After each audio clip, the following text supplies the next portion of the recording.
Hi, my name is George. I'm the owner of Easytork. In today's video, I'll show you how to modify your actuator to fit your valve and how to modify the actuator to fit the function that you require. For example, double acting or fail and open or fail and close with the loss of air. Right out the box, from this box, comes this actuator. And within this box, it also has loose components. What you can do with this actuator is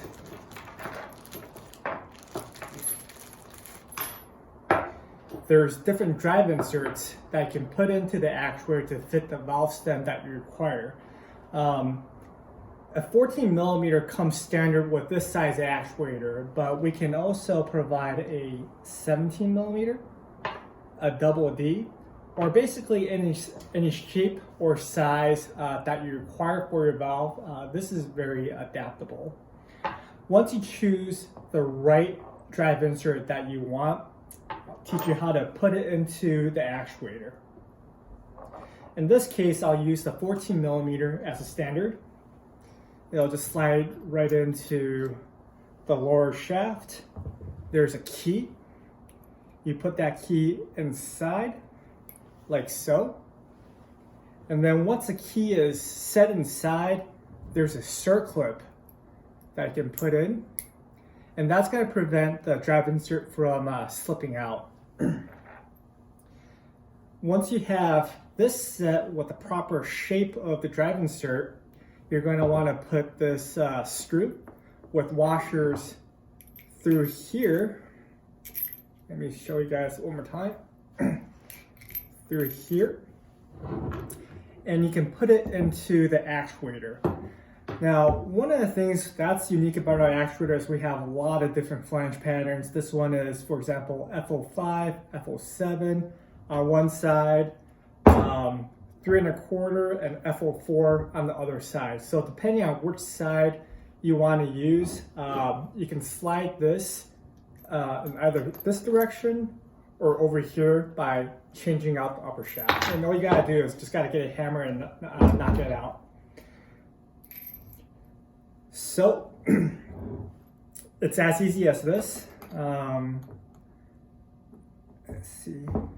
Once I put it in, you can lock it in place with an Allen key. And once it's tight, you're ready to go. Okay. Now let me tell you guys how to change the function of the actuator using either our solenoid valve or somebody else's solenoid valve. I'm going to start the video with using our solenoid valve as a demonstration. I'm going to take everything apart first. So when you get the solenoid valve out the box, you're going to have these loose components sitting in baggie by itself. O-rings will go over here.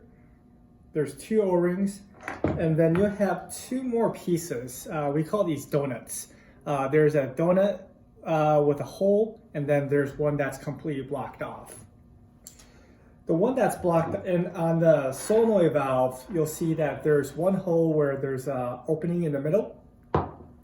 The one with the opening in the middle would go here, and the other one would go over here.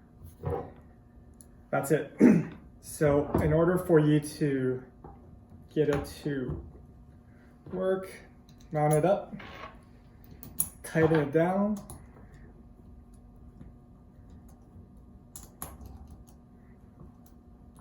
I can get it set in place.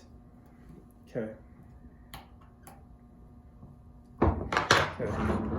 So far what we've done is get the actuator set to mount to the valve with a solenoid.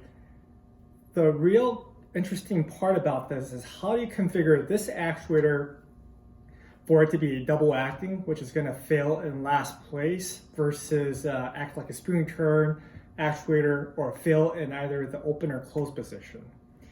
Now, if you look a little bit closer at this solenoid valve, you'll notice that this, we call it, well, this thing is sticking out, okay? When this sticks out versus it being pushed back in, That's the difference between this whole system being either double acting or fail safe. So when this plug is all the way pushed inside, it is a fail safe unit.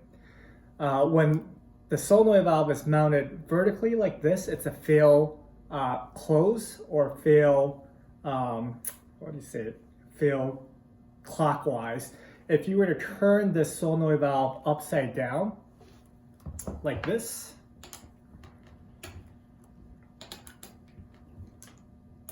and mount it in reverse,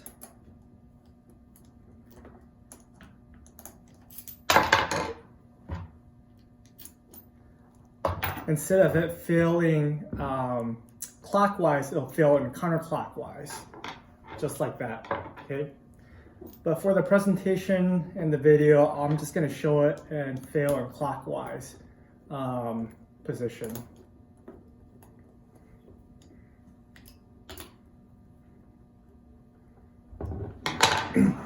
You notice that we have a little anti-tamper device on the side to make sure that somebody doesn't come in and intentionally pull the plug in or out. So when I set it for the fail-safe position, I can lock it in. You can see the plug is all the way in. Let's get some air to this.